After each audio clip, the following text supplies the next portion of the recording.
Welcome back. Taylor Himnas here live at Soto in the Panasonic plant that's getting ready to open today. Grand opening scheduled for today. And actually, I just got some clarification this morning that production started last week. We were a little bit unclear on when production was going to start. We thought it was going to be later in the month. It's now, we've confirmed last week is when production actually started inside this plant today, the grand opening. I'm joined by my colleague Olivia Acree, who's been doing our Powering Change series now for a while. We joked this morning about that almost your car drives itself to DeSoto without you doing it. You've been out here for lots of coverage. Before you start telling us about your story this morning, just what's this day like for you that they're actually going to be opening up the plant? I mean, we have been doing this for so long. It's this moment, though, that we were kind of leading up to with our Powering Change series. And just we're going to hear from the people today that you're about to hear from in my story. From 2022, when it was announced, to now, finally, there are batteries being produced here. And this is just a huge milestone, not just for the city of DeSoto, which I've covered extensively, but for the state of Kansas. This is the largest economic investment in the state's history. So let's take a whole look back at kind of everything that got us to this point, how this piece of land that used to sit empty for really decades is now going to shape the region's future.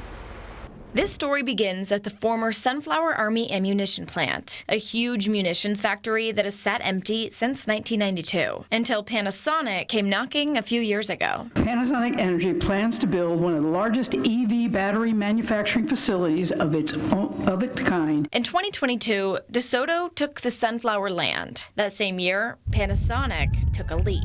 With the people of Kansas, we will provide critical production capacity to one of the fastest growing and most exciting industries in the world. The company announced a $4 billion EV battery plant, bringing 4,000 jobs to Mayor Rick Walker's town of roughly 6,000. It's taking a job center that had provided jobs to this area for a long time, gone away, and is bringing them back. And Kansas agreed to $829 million in incentives. It takes money to make money. Plus local tax breaks, land prep, and new roads. In the years to come, you're going to see a $2.5 billion impact to the Kansas economy. It's every year that's going to happen. So yes, it was a great investment. Over the past 3 years, thousands have helped build the plant. And DeSoto business owners like Scott Hill have accepted the challenge of trying to keep up with the growth. As soon as they started with the Panasonic plant, we saw a huge influx in our lunchtime business. With growth comes change, and not everyone's sold. I think town is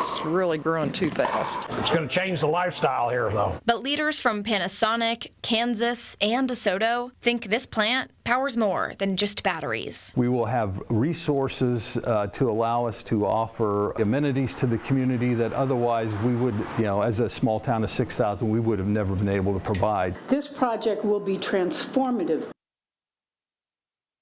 So now that we know that battery production did start a week ago, that's so exciting and something really that they're going to celebrate, leaders here today. But there are still a lot of things that city leaders, state leaders kind of have to answer for with a project this big. So they're opening their doors to all of us today. Yes. We're going to take a tour, get to ask some more questions about what.